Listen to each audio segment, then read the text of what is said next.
Hello, hi guys! Magandang hapon sa inyong lahat. So this is Chin Rodriguez from Mesagri Channel, a faith healer, also mata reader. So ngayong hapon na to, tignan natin na nagsasabihin sa iyo ng ating mga gabay. So this is a special gabay for the month of February 6 hanggang February 12 for the sign of Pisces. So Pisces, welcome to my channel.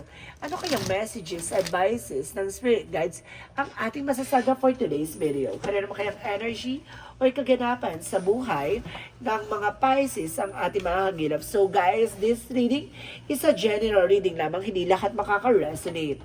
Kunin lamang po makaka-relate sa inyo and comment down below kung kaninong energy ang ating nasagap. And of course, maraming salamat po sa mga nag-share ng aking video sa mga uri na social media platforms. Maraming salamat po. So guys, umpisahan na natin ang laban for the sign of Pisces. So Pisces, let's see.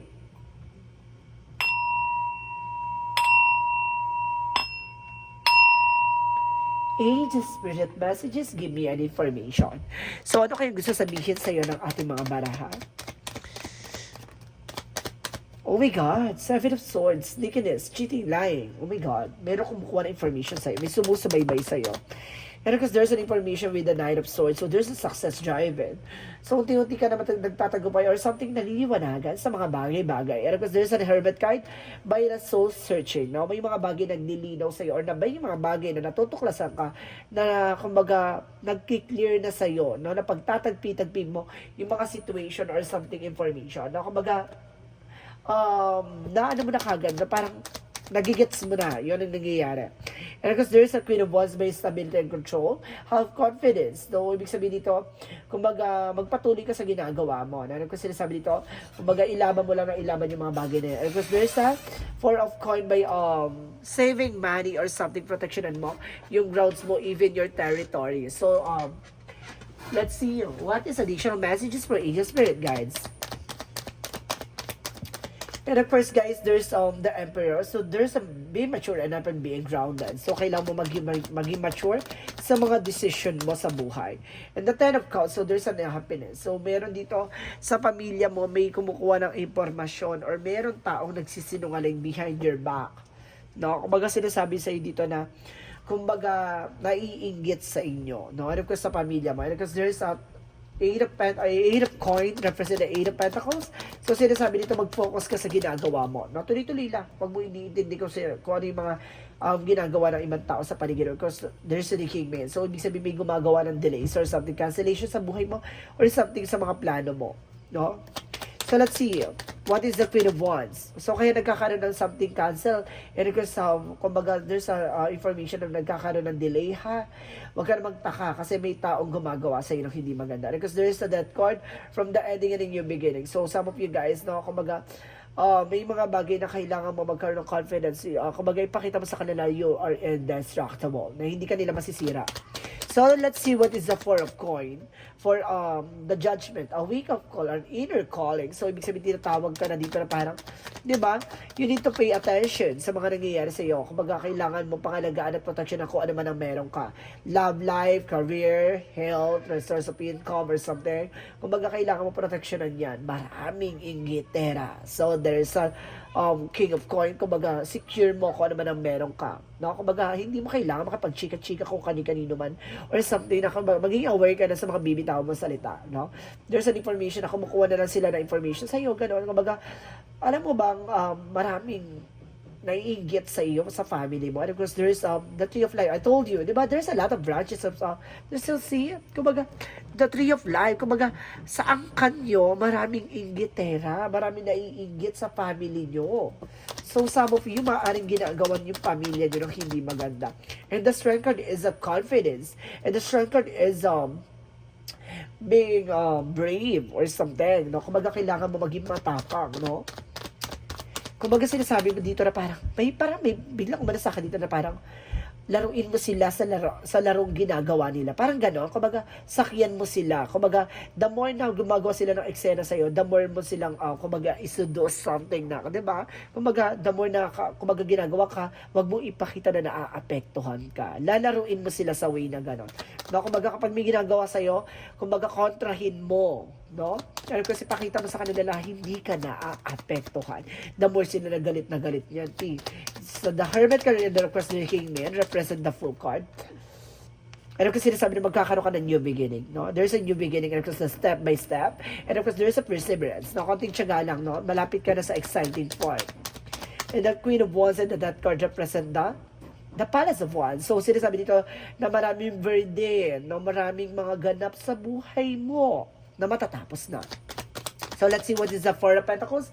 And of course, the Judgment for the Three of Cups. It's either a friend or either kapitbahay mo. No? Mag-pay attention ka.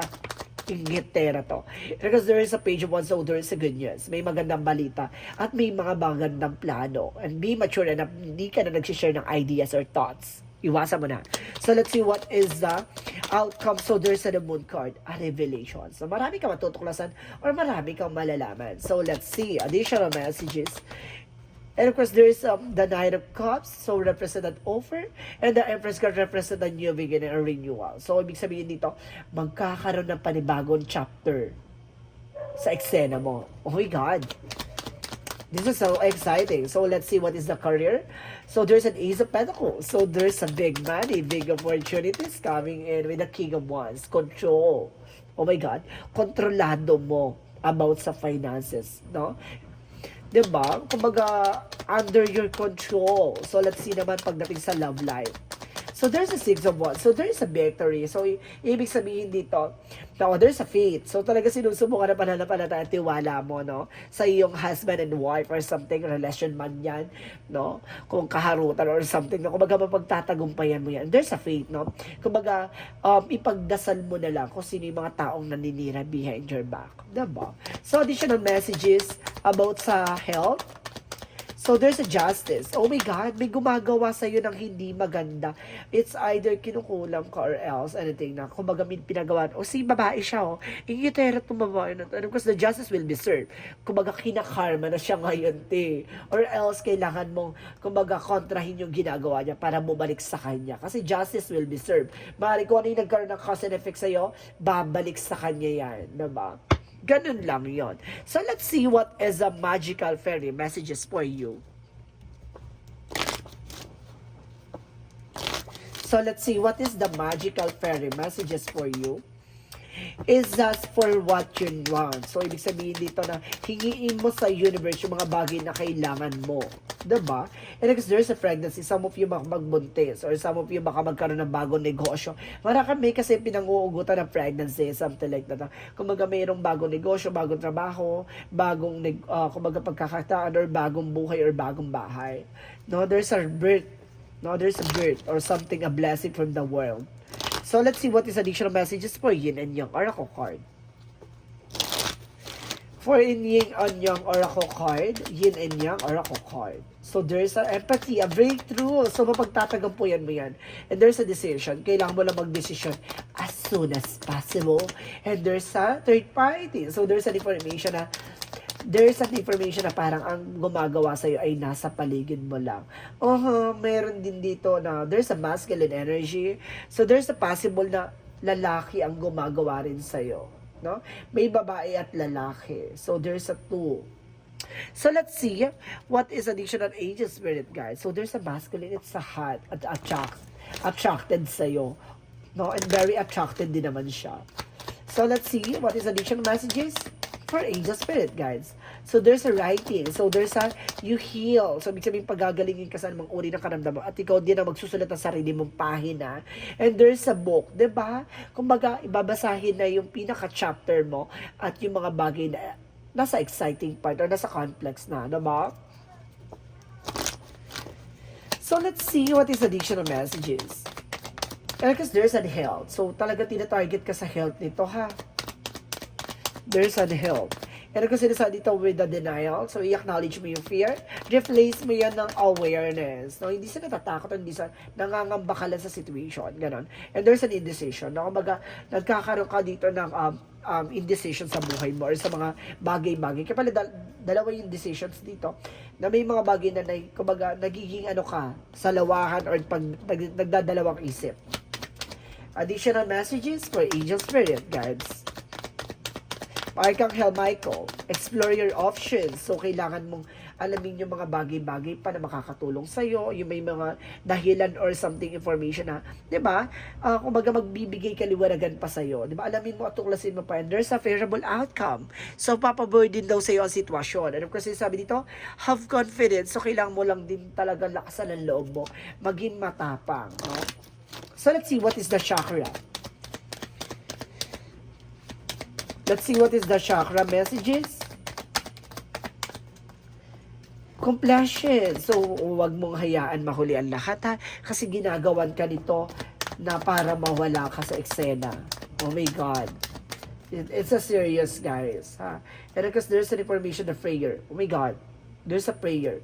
No? Kung baga kailangan mo magdasal or kailangan mo lumapit sa ating Panginoon. So, let's see what is additional angel's answer. Kailangan mo ng devotions and correspondo. It's either. So, there's a yes. Oh my God, pinabuburan tayo ng ating angel spirit na kailangan mo magdasal. Ang Pisces kasi is high din sila, high spiritual, no? Gift. There's a gifted din. And because there's an information by ask for help from others. So, kailangan mo ng tulong ng ibang tao.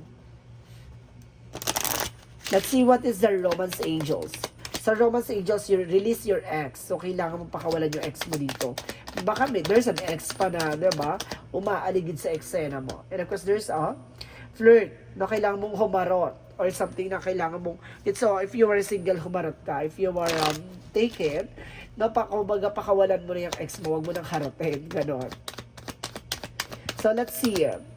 And of course, there's a silver by Goddess Insight. So, ibig sabihin talaga, may pasilip sa'yo ang ating langit or ating universe na ipapakita sa'yo yung mga bagay na mangyayari, no? And of course, there's a food by relationship. So, there's a information na talagang malusog ang iyong kumbaga pagdating sa relasyon, no? Talagang malusog naman talaga. And there's a confidence. So, kailangan mo ng confidence din dito. So, let's see what is Archangel Raphael. Archangel Raphael messages. So, there's a sunlight. So, kailangan nyo kumbaga kailangan nyo ng araw, ha? Kailangan nyo kumbaga magpa-araw. And of course, there's alternative medicine. So, kailangan siguro dito, guys, ng alternative mong medicina na, kumbaga, herbal siguro. Additional messages. And there's a double mission. So, may double mission. Magpagamot at magpagaling. Baka may kakayanan ka din, guys. You are a spiritual healer din also. Or something, may spiritual mission ka. And there's a name, sorry. May mga hihingi ng tawad sa'yo sa mga bagay na nangyari from the past. Na, kumbaga, yes, kumbaga, i-forgive mo sila, pero hindi na ulit pagkakatiwalaan. And because there's an earth by learning how to be human. No, kailangan mo matutunan ng pagiging tao. No, maraming tuso, maraming tukso, maraming mga malilinlang sa paligid mo. So, let's see what is the energy. What is the energy represent? The indecision. My God, meron dito na hihirapan ka magdesisyon. My God. And because there's a contract. May kontrata din dito.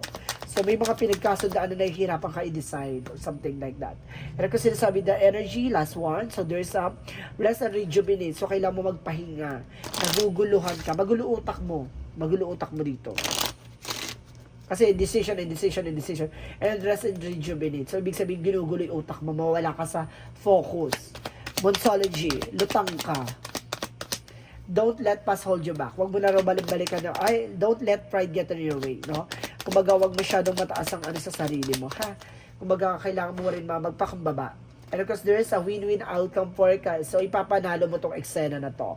And the answer you need is coming. So, yung kasagutan sa mga katanungan mo ay naririto, parating na. And nothing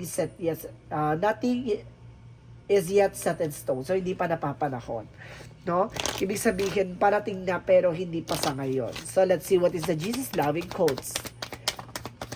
Jesus-loving quotes, watch and pray that you enter not into temptation. May tukso nga, may tuso. So, ibig sabihin dito na magdasal ka na mailayo ka sa tukso at tuso, ha? Oh my God, parang sinusubukan ka dito na parang nililin lang ka.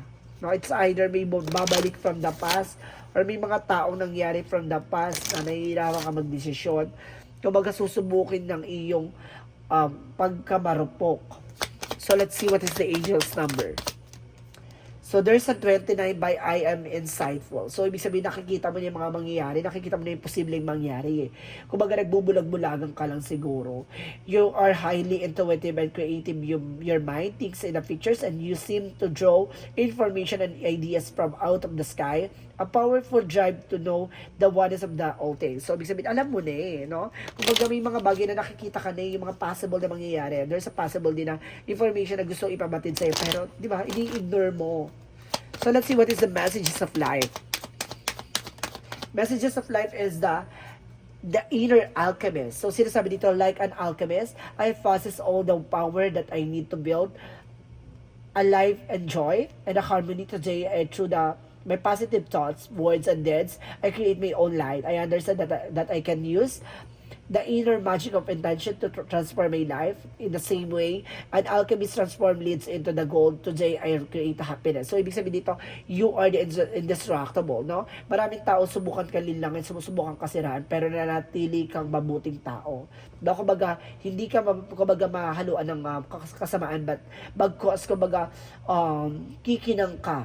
No, at kas pananatili kang makinang or something, kumbaga nanatili kang something pure sa kung ano man ang meron ka, ganon. Kumbaga kahit na masubukan ka nilang sirain, subukan ka nilang subukan ka pabagsakin, no, mananatili kang aangat, no. So sinasabi dito, magpatuloy ka lang, deadma ka lang, kailangan mo lang talaga bitawan at alisin ang mismong nagsisilbing balakid at kailangan mo magdesisyon na kailangan mo nang bitawan yung mga bagay na nakaraan na hindi mo na dapat binabalik-balikan pa.